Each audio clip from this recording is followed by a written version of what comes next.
Namaste. My name is Malvika Takvorian Mishra. I'll tell you a couple of things about myself before I share some very precious knowledge with you. I've been studying the Vedic Shastras since 1989, on a silent level since 1989, because that's when I was initiated into transcendental meditation, which helps you dive within and open up the timeless sources of knowledge, and actively since 1999 with Vaidya Ramakant Mishra, who has been guiding me, healing me, and showing the way. I've learned Sanskrit, and today I would like to share with you a very precious sutra from the Charak Samhita that is defined as being the ultimate sutra that defines the goals of human life, or the ultimate objectives or desires of a human being in life on earth. And this sutra is so precious that it's also referred to as being a Purushartha Chatusthya, which means it defines concisely the four aims that any Purush, any human being, can desire or have as an objective, artha, in life.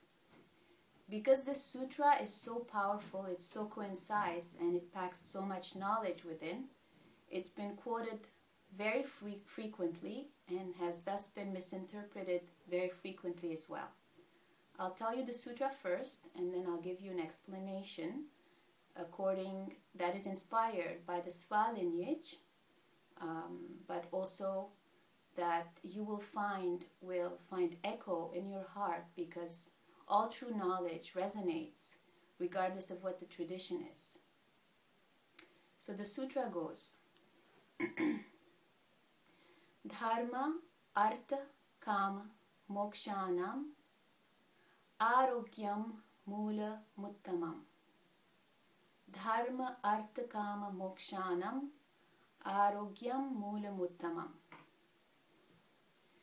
It's a very short sutra, and we start with the first word that says Dharma. You can go into Google and Wikipedia, and the first thing they'll tell you that Dharma is religious law or rules. It's do and don't, mostly don't. So how to live your life, because somebody somewhere said this is the right thing for you to do, right? And you cannot, if you want to be happy, this is what you should do. So we don't like that. That's not what dharma means. Dharma is such a complex concept that we could probably spend volumes just talking about it, because it's part and parcel of the Vedic Shastras, the Vedic way of life. And in order to understand it, you would have to understand all the other concepts that have to do with all the creatures that are in existence, whether on a cosmic or on an earthly plane level. But there is one very easy way of approaching this term and of making it our own. Dharma is basically the idea of doing the right action. So what is right action? Right action is that action that will make not only you, but also the collectivity within which you live happy. Right action is that action that doesn't just think about I want, I am, I will, but it also thinks about what the people around me, my immediate family, my immediate society, my global society. What I do today will impact my future life, but also the life of everybody else that comes after me, my immediate self. So dharma is that action that puts us in line with nature, basically, that leads us on the right path, that does not bring harm to anybody in order to have personal gain. It's the kind of action that brings peace, happiness to everybody, to everything. Right action, therefore, dharma. And the problem in this day and age is that we are unable to know what our dharma is, and that's something that the Vedic Shastras also discuss. They say the greatest happiness is when you know what your dharma is. Vajra Mishra often quotes to me, and he says, my grandfather used to tell me that your greatest fortune is to desire what you deserve.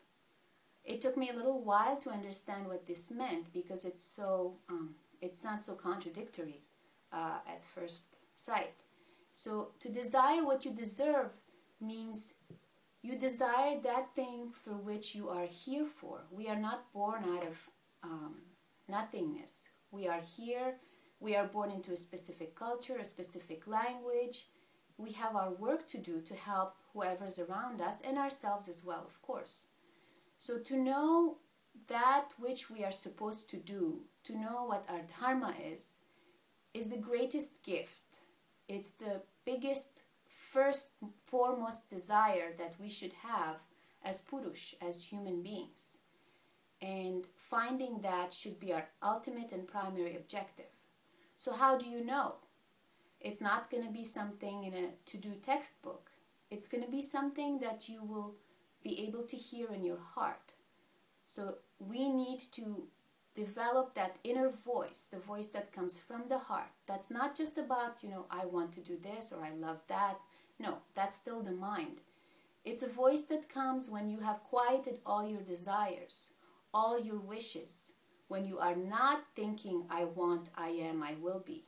When you have put aside all of that and there's peace in you because you give it all up. You say, okay, I'm not in this picture anymore and I'm here and ready to hear, to listen, to receive. Then you will hear what your dharma is. If we are lucky, we are already in our dharma. We are already working towards our dharma. We got the education that will take us there. We are already on the path. But if we're not, then we need to find some kind of yogic practice that will allow us to access that inner voice, that silence, so we can find our dharma. And according to that sutra, dharma is the first objective. It's the first thing we should desire the most, finding our dharma and being in our dharma. Because something happens after we find our dharma. What happens once we know what our dharma is?